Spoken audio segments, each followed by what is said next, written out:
This is a CJSR podcast. Volunteer powered. Listener supported. Campus and community. Radio. Podcast. Radio and podcasts. When we know where our food comes from, when we know the effort that was put into it, we value it more, and I think we're less likely to throw it out.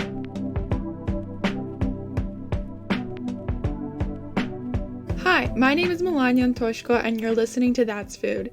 That's Food is a podcast from CJSR, Edmonton's campus and community radio station, handmade with love by University of Alberta students, telling the backstory to food in Edmonton, one meal at a time. What is food waste, and why should I care about it? Food waste, or food loss, is essentially food that is not eaten. When food waste ends up in the landfill, it decomposes and releases methane emissions, which are 28 times more potent than carbon dioxide. Food waste also exhausts our natural resources. However, as we tackle minimizing excess food waste, we need to be still mindful about food insecurity. Food is a basic human need essential to nutrition, health, social well-being, and to life itself. So how can we minimize our food waste and limit food insecurity? I wanted to dive deeper into these topics and also answer my questions. So in today's episode, I'm speaking to Garnet Borch, Leftovers Edmonton City Coordinator. The Leftovers Foundation is one of Western Canada's largest food rescue charities with a dual mission of reducing food waste and increasing food access through community mobilization. We spoke about what food waste is, how to minimize your own personal food waste, and the relationship between food redirection organizations and long-term solutions to food insecurity. We also listened to a couple clips from the Wasted Leftover webinar series, a series hosted by Garnet, highlighting the changemakers in food waste in Edmonton. The first episode was with Tamison Benz Knight from Edmonton's Food Wing, and the link to the full webinar is in the description. Now, let's get into this episode.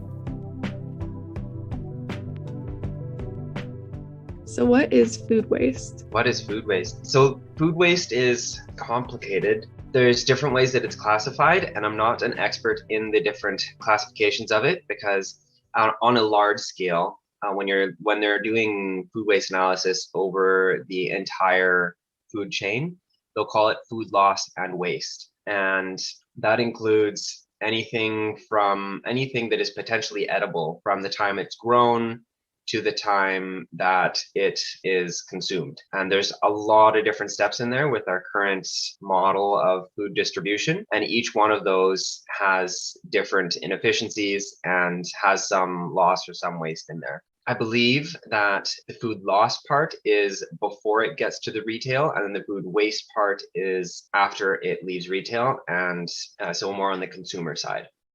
So could you kind of go over and tell the listeners why food waste is a problem? For me, a lot of the challenge I have with it is the environmental impact of food. On one hand, there is the greenhouse gas emissions released as the food rots and decomposes in a landfill, because often we're working on better solutions, so it's composted and put to better use. But often it ends up just in the landfill, and that emits a lot of emissions. So that's a significant challenge. Another environmental challenge is the amount of land that we use for food. I believe it's like 1/3 of all our land use is used for agriculture. Editing Melania here, it's actually 50% of our habitable land that's used for agriculture, according to research published in ourworldindata.org.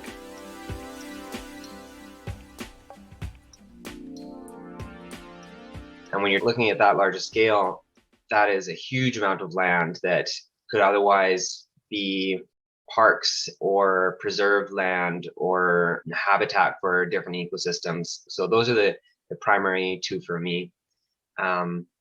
Another one that matters, I think, on a more like personal level is just like food has inherent value, and there's these farmers who are really underpaid and have a rough go of it these days, and they've put their personal time and energy into the food, and I feel disrespectful to a farmer to throw out the food as well. Yeah, and I know you grew up on a farm. Do you want to kind of go into that and how that's impacted how you think about food? Yeah, absolutely. I grew up on a small farm just outside of Edmonton, and it's more than a hobby farm and not a large-scale farm either. So there was a variety of animals and a variety of different gardening levels, from attempted fruit trees to the traditional garden and indoor garden space. And it really got me in touch with where food comes from. And I think that's where that value in the food comes from. And when you do put your personal investment into the food, you're much less likely to throw it out.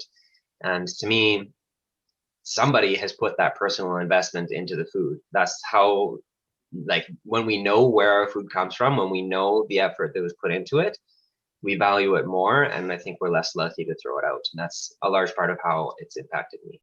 And this is kind of off topic, but it's so important for food chain transparency and just knowing where your food came from. Otherwise, it's just, you don't have any connection to it, and you're like okay with throwing it out because you just don't know. Absolutely. And to be honest, I think that's totally on topic. I think that the less steps we have in the food chain, the less inefficiencies we have. So if I'm picking up directly from my farmer, then the farmer inevitably will have some food that he's not able to sell, or that will happen still.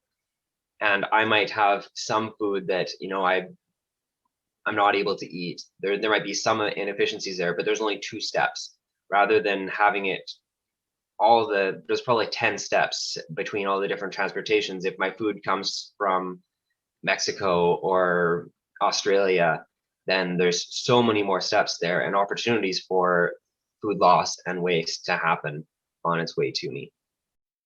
Yeah, I think I saw something that like around 50% or 40% of the food waste comes from the whole entire distribution and packaging and all.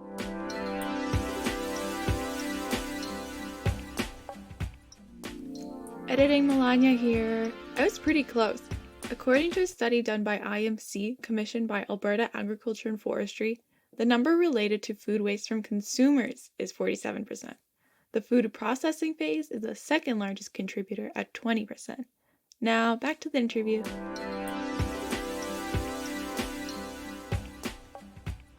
So I just wanted to go into more what Leftovers does. Could you share any initiatives, programs, and what Leftovers actually is as a foundation? Absolutely. So the Leftovers Foundation was started in Calgary in 2012. It started out as a food rescue charity. So picking up food from retailers that might be bakeries, cafes, grocery stores, restaurants, and taking that food directly to service agencies where it can be used to meet the needs of people who are struggling to access food. Our mission is to mobilize community to reduce food waste and increase food access. And now 8 years later, almost 9 years later, we have added on several other programs in addition to our food rescue initiative. We also have a program called Fresh Deliveries, which is a pay what you can hamper delivery program that started up a year ago as a result of COVID, and is continuing on because we see the value and the need for it. We also have an upcycling project. So when we get donations that are too large or too obscure for our service agencies to use, then we partner with upcycling artisans or local creators to use those ingredients in their products. So that might be banana ice cream or rhubarb donuts or bread beer made from leftover bread. So that's a new upcycling. And the last program that we're really hard launching this summer is our home harvest program. So that's a backyard fruit rescue initiative, as well as if people have gardens that they can't make use of all of the produce themselves, they can contact us and we can facilitate volunteers to go rescue the food. That's really interesting. And Leftovers is not the only organization that works in this food redirection landscape. Can you share any other organizations that are doing similar work as well? Yeah, the food bank is actually founded as the Edmonton Gleaners Association, something like 30, 40 years ago. So they started out as somewhat of a food rescue organization, and they rescue 4 to 6 million pounds of food per year. So they are the largest in Edmonton, and they do a fantastic job of the major grocery stores and the large distributors.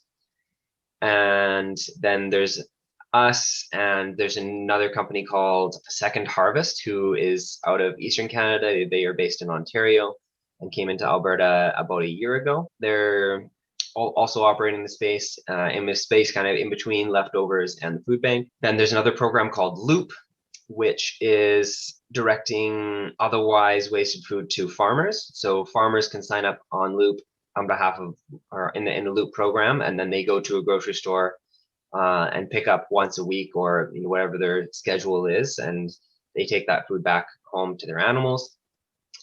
There's a company called Food Mesh that's out of BC that will be coming into Edmonton in the next year. Many of the different service agencies will rescue food directly. So, for example, Cobb's Bread, all of their locations donate all their leftover food at the end of every day. So they bake fresh, and then any surplus they have, they donate at the end of the day. And they will often connect directly with the charities, and the charities will go pick up at the end of the day to take that food back to their organization. So beyond the organizations focused specifically on rescuing food, there's also organizations that have a need for food and are rescuing food that is donated to them, that also combats food waste. Yeah, there's so many different organizations. Even in Edmonton, I didn't know that there was so many. It's an issue that people get really passionate about, and I think our media has done a fairly decent job of highlighting food waste over the past 5-10 years and really bringing it into our awareness. And with technology coming into the picture, it's becoming much more feasible to facilitate food rescue. And so there's a lot of different organizations, and I wouldn't say it's becoming a competitive space. Like, we still work really closely with these different organizations to find the best solutions. And we're ultimately just all wanting the same thing. So we do work pretty collaboratively. However, there's not a need for more food rescue organizations. I think that we just need to continue supporting the ones that exist, and reaching out to more and more potential food donors. What kind of gaps do you think are missing in this space? I'm not sure. That's something that I'm really curious about myself. And Leftovers started a webinar series called the Wasted Webinar back in January, or I think our first was in February. And that's the intent of the webinar series, is to explore, what is happening in Edmonton in food waste, and what are the gaps? Where do we still have food going to waste? And I think that there are still organizations to contact that just need somebody to reach out to them and say, hey, do you have a solution for your food waste? And we have 2 volunteers actively working for that for Leftovers. And I know the food bank is constantly reaching out to people. I'm sure the other food rescue organizations are as well. They're just reaching out to restaurants, cafes, bakeries, grocery stores on an ongoing basis, saying, hey, just wondering if you have a solution, would like to offer our services.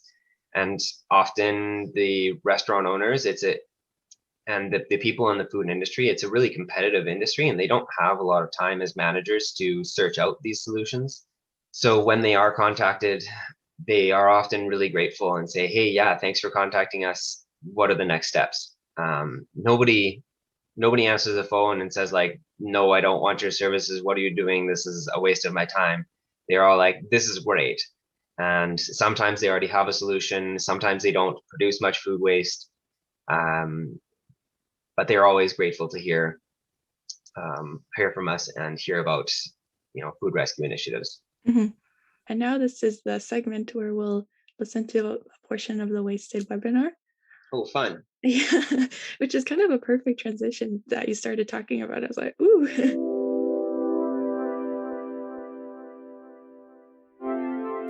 Now we have a clip from the Leftovers Wasted webinar with Tamison from the Edmonton Food Bank. Garnet asked Tamison, what does the food redirection landscape look like in Edmonton? What are we doing well, and what are some of the missing gaps?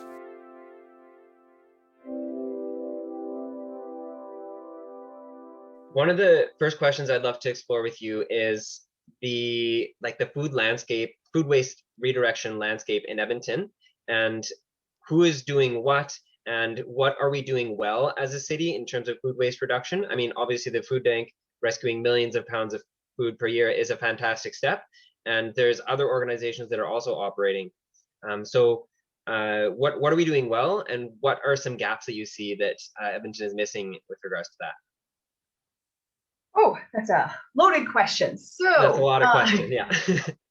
Definitely, even for us sitting down together, Garnet, that the food bank and leftovers working better together, that is key. I know we just had our first meetings with Zero Waste Edmonton recently from my side at Edmonton's food bank. So that is wonderful. We know that the grocery stores are doing the best that they can with diverting surplus food products to us. And I know that farmers were getting on board provincially with other farmers through our Food Banks Canada and the Alberta Food Banks to make sure we keep that product from landfills that is still edible for everyone. So I like to think that, you know, the work we're doing, we're like tools in our toolbox that we have available, that we're working towards that. Some of the biggest gaps I see, though, is for us as individuals and the education that we have to get out there and be able to get people to understand the biggest difference and the challenge we have: best before, expiration, packaged on, all those dates that seem so confusing to everyone, including us on our end. So we have to really watch that. If we're able to get a handle on that and share that with everybody, maybe we'll have a different stance. We've even had people say that they've thrown out product and it said best before MA and the date. It's like, wait, if it says best before the MA, it's actually meilleur avant. It's the French equivalent of best before. It's not May. So it's not way past that best before date. It is just how it's written. And even I've seen some of them. I have no idea what some of those dates are, because it actually is a packaged on date, but it's still fine. So Food Banks Canada says 1 to 2 years to 3 years on canned goods. Realistically, close to 7 years is fine with our canned goods. And we have to get closer to our food and maybe get more intimate with our food and take a look at those cans and make sure that they're not bloated, not rusted, they don't have those sharp dents. When you open your cans, if it makes a funny sizzling popping sound, maybe you shouldn't eat it. Maybe you should throw that one away. But if it doesn't, it should be good.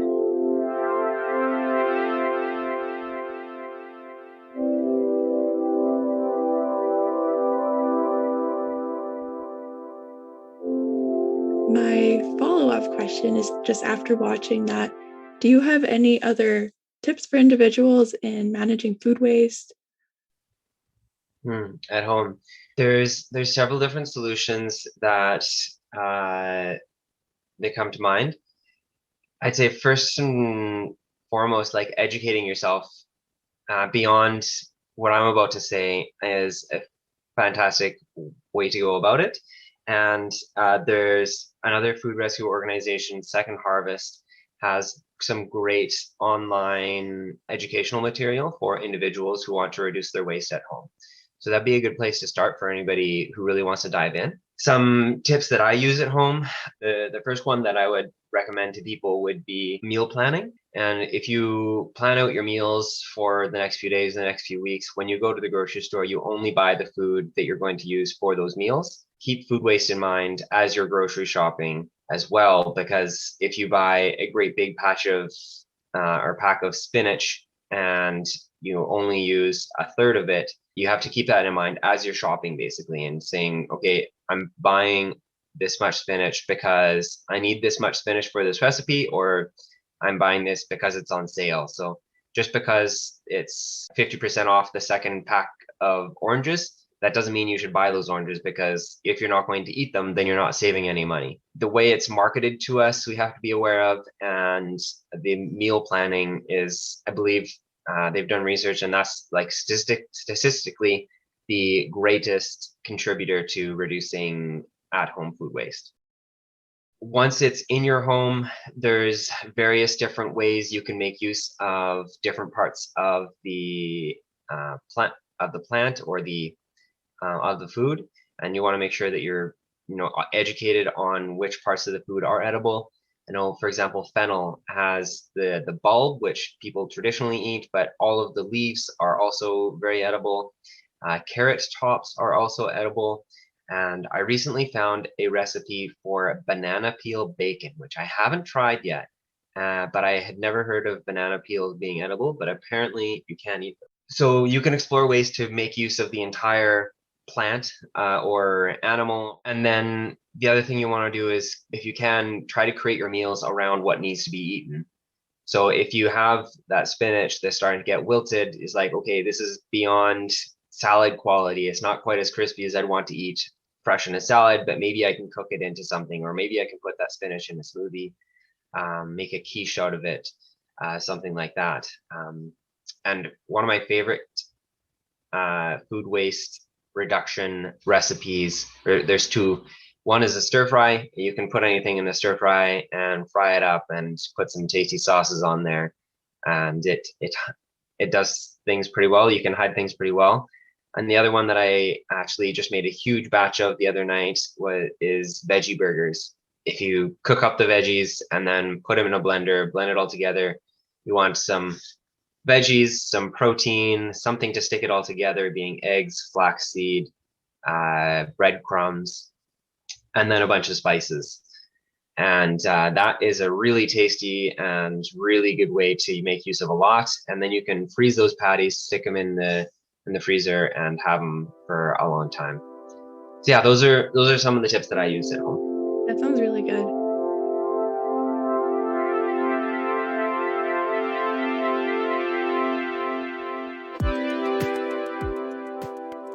Here is another clip from the Leftovers Wasted webinar.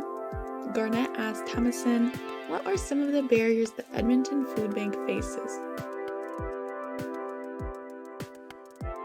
I have a general question. We saw the mission of the food bank briefly. It's rescuing food and feeding people. And what are some of the primary barriers the food bank faces to accomplishing that mission? Say if your goal is to reach a point where you no longer have to exist, what is the barriers to getting there? I don't think we'll ever get to the point where we don't need the food bank.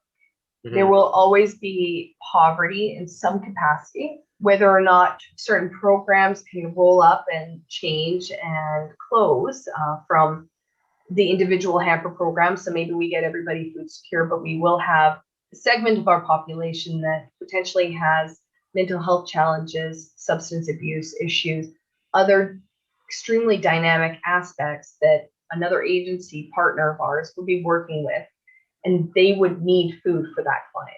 So whether or not we everything changes in the future, again, it would be nice to say we don't need a food bank. We're good. All we need to do is that gleaning to make sure food doesn't go to landfills. That would be wonderful. I don't foresee that happening anytime soon. And I don't foresee that we will be completely zeroed out for the people that need our help in the future. There will always be segments of our population that we have to support. And we're going to be here until the end. Until the end. Until the end. We're going to keep on going. Come on, Garnet. Come on, positive thinking. That's all we can do right now. So we just listened to that clip. Do you have any comments? That's a juicy one. And I say I'm still learning about food insecurity because my background is more in the food waste aspect. Food insecurity is really a complex field, and it's something that requires a lot of learning, a lot of years to become an expert in. So I'm still learning about that. And Tamsin has definitely been operating in that realm longer than I have. However, that being said, I do have hopes for not reaching 0 people in need, but really significantly reducing the number of people in need via universal basic income. And that's something we explored later in that webinar. And after thinking about it, what Tamsin mentioned in the webinar is that when the COVID emergency response benefit came in, they did see a drop in their requests for hampers and the needs of the population, but then it kind of leveled out. And I think long term, what we would see with a universal basic income is people would stop dropping into the cycles of poverty and would be able to be lifted out sooner. So, for example, myself being quite privileged and having a lot of supports, if I break my leg or if I have some mental health crisis and I'm unable to work for 6 months, that's fine for me because I have the supports that I need to support myself through that and then get back on board. Not everybody has those opportunities. Not everybody has the access to the services that I do. And if you're already living on the edge and then you have something happen unpredictably in your life, then you drop into this cycle of poverty and then it gets really messy really fast. And that's where the addictions come from. That's where long-term mental health crisis comes from.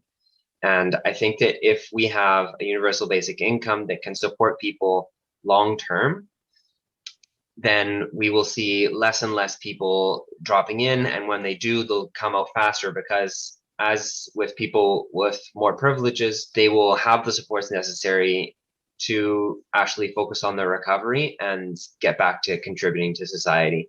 In a sense, I agree with Tamsin in that there will always be some people in need. I hope that will be minor fraction of the needs that we currently see in our society. I think that we're working towards that. I hope that comes soon. Yeah. And I know the work that Leftovers and the food bank does really helps alleviate some of that stress that people have, just having food on their table, which is a basic need. Yeah, we both recognize how important the work is that we do. And we also recognize that giving people free food isn't solving their food insecurity. It is putting a Band-Aid on it, for as long as we give them free food. And it doesn't actually bring them out of poverty. And poverty is the challenge that we have to solve if we're looking at long-term widespread cause of food insecurity. And this brings me to my last question. For any of the listeners out there, how can they support Leftovers? Funds are great. We certainly appreciate donations. In Edmonton, we're also starting to have a need for more volunteers.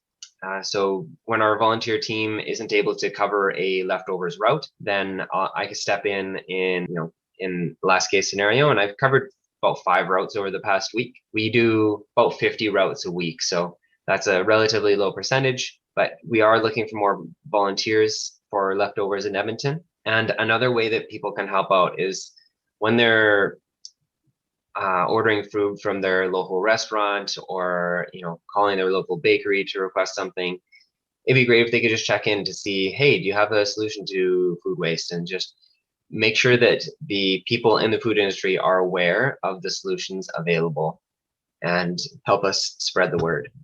Those are all really great things that people can do to help us out. Yeah. Well, thank you so much for coming on today. I think a lot of listeners will learn so much about food waste in Edmonton specifically.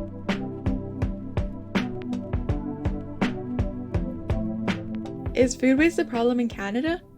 According to a study on food waste done by IMC, commissioned by Alberta Agriculture and Forestry, Canada generates more municipal waste per capita annually than any of its peer countries in the OECD, which includes 37 member countries.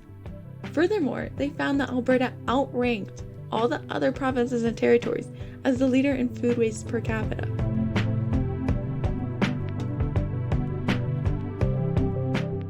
And that's it for this episode of That's Food. Today's episode was produced by me, Melania Antoszko. Thank you to Garnet Borch for speaking with me. Our music is by Doug Hoyer, and you can find all our episodes on Apple Podcasts and on Spotify, and on our website, that'sfood.transistor.fm. You can contact us at that'sfood@cgsr.com, and we are That's Food CGSR on Facebook and on Instagram. That's Food is produced at CGSR in Edmonton on Treaty 6 territory. But is it food? That's food! Again, I'm not counting down. There's too much.